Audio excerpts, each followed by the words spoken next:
2 கொரிந்தியர் 12ஆம் அதிகாரம். மேன்மை பாராட்டுகிறது எனக்கு தகுதி அல்லவே. ஆகிலும் கர்த்தர் அருளிய தரிசனங்களையும் வெளிப்படுத்தல்களையும் சொல்லுகிறேன். கிறிஸ்துவுக்குள்ளான ஒரு மனுஷனை அறிவேன். அவன் 14 வருஷத்திற்கு முன்னே 3ஆம் வானம் வரைக்கும் எடுக்கப்பட்டான்.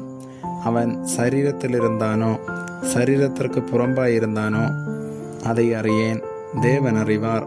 அந்த மனுஷன் பரதீசுக்குள் எடுக்கப்பட்டு மனுஷர் பேசப்படாததும் வாக்கு கெட்டாததுமாகிய வார்த்தைகளை கேட்டான் என்று அறிந்திருக்கிறேன். அவன் சரீரத்தில் இருந்தானோ சரீரத்திற்கு புறம்பாயிருந்தானோ அதை அறியேன். தேவன் அறிவார். இப்படிப்பட்டவனை குறித்து மேன்மை பாராட்டுவேன். ஆனாலும் என்னை குறித்து என் பலவீனங்களிலேயன்றி வேறொன்றிலும் மேன்மை பாராட்ட மாட்டேன். சத்தியமானதை நான் பேசுகிறேன். நான் மேன்மை பாராட்ட மனதாயிருந்தாலும் நான் புத்தியீனன் அல்ல. ஆனாலும் ஒருவனும் என்னிடத்தில் காண்கிறதற்கும் என்னாலே கேட்கிறதற்கும் மேலாக என்னை எண்ணாதபடிக்கு அப்படி செய்யாதிருப்பேன். அன்றியும் எனக்கு வெளிப்படுத்தப்பட்டவைகளுக்குரிய மேன்மை நிமித்தம் நான் என்னை உயர்த்தாதபடிக்கு என் மாம்சத்திலே ஒரு முள் கொடுக்கப்பட்டிருக்கிறது. என்னை நான் உயர்த்தாதபடிக்கு அது என்னை குட்டும் சாத்தானுடைய தூதனாயிருக்கிறது. அது என்னை விட்டு நீங்கும்படிக்கு நான் 3 தரம் கர்த்தரிடத்தில் வேண்டிக் கொண்டேன். அதற்கு அவர், என் கிருபை உனக்கு போதும், பலவீனத்திலே என் பலம் பூரணமாய் விளங்கும் என்றார். ஆகையால் கிறிஸ்துவின் வல்லமை என் மேல் தங்கும்படி என் பலவீனங்களை குறித்து நான் மிகவும் சந்தோஷமாய் மேன்மை பாராட்டுவேன். அந்தபடி நான் பலவீனமாய் இருக்கும் போதே பலமுள்ளவனாயிருக்கிறேன்.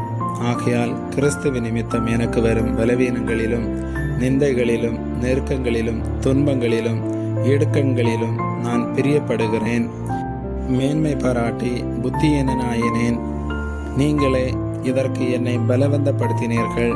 நான் ஒன்றுமில்லை என்றாலும் மகா பிரதான அப்போஸ்தலருக்கும் நான் எவ்வளவும் குறைந்தவனாய் இராதபடியால் உங்களாலே மெச்சிக்கொள்ளப்பட வேண்டியதாயிருந்ததே.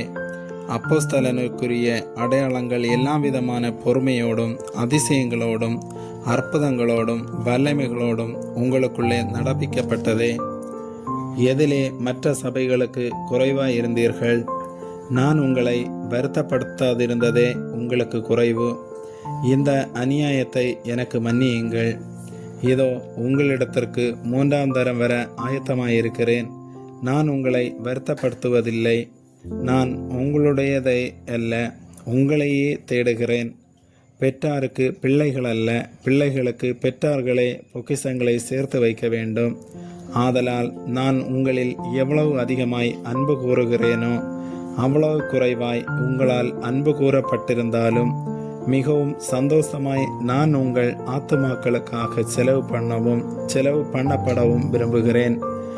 அப்படியாகட்டும். நான் உங்களுக்கு பாரமாய் இருக்கவில்லை. ஆனாலும் உபாயமுள்ளவனாயிருந்து தந்திரத்தினாலே உங்களை பிடித்தேனாம். நான் உங்களிடத்திற்கு அனுப்பினவர்களில் எவன் மூலமாயாவது உங்களிடத்தில் பொழிவை தேடினதுண்டா?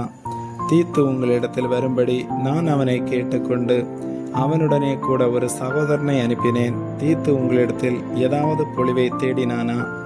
நாங்கள் ஒரே ஆவியை உடையவர்களாய் ஒரே அடிச்சுவடுகளில் நடந்தோம் அல்லவா?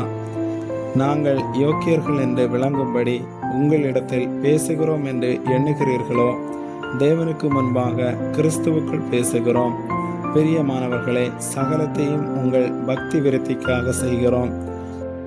ஆகிலும் நான் வந்து உங்களை என் மனதின்படி இருக்கிறவர்களாக காணாமலும் நானும் உங்கள் மனதின்படி இருக்கிறவனாக காணப்படாமலும் இருப்பேனோவென்றும் விரோதங்கள், வைராக்கியங்கள், கோபங்கள், வாக்குவாதங்கள், புறங்கூறுதல், கோட்சொல்லுதல், இருமாப்பு, கலகங்கள் ஆகிய இவைகள் உங்களுக்குள்ளே உண்டாயிருக்குமோவென்றும் மறுபடியும் நான் வருகிறபோது என் தேவன் உங்களிடத்தில் என்னை தாழ்த்தும்படிக்கு முன் பாவம் செய்தவர்களாகிய அநேகர் தாங்கள் நடப்பித்த அசுத்தத்தையும் வேசித்தனத்தையும் காம விகாரத்தையும் விட்டு மனம் திரும்பாமல் இருக்கிறதை குறித்து நான் துக்கப்பட வேண்டியதாய் இருக்குமோவென்றும் பயந்திருக்கிறேன். ஆமேன்.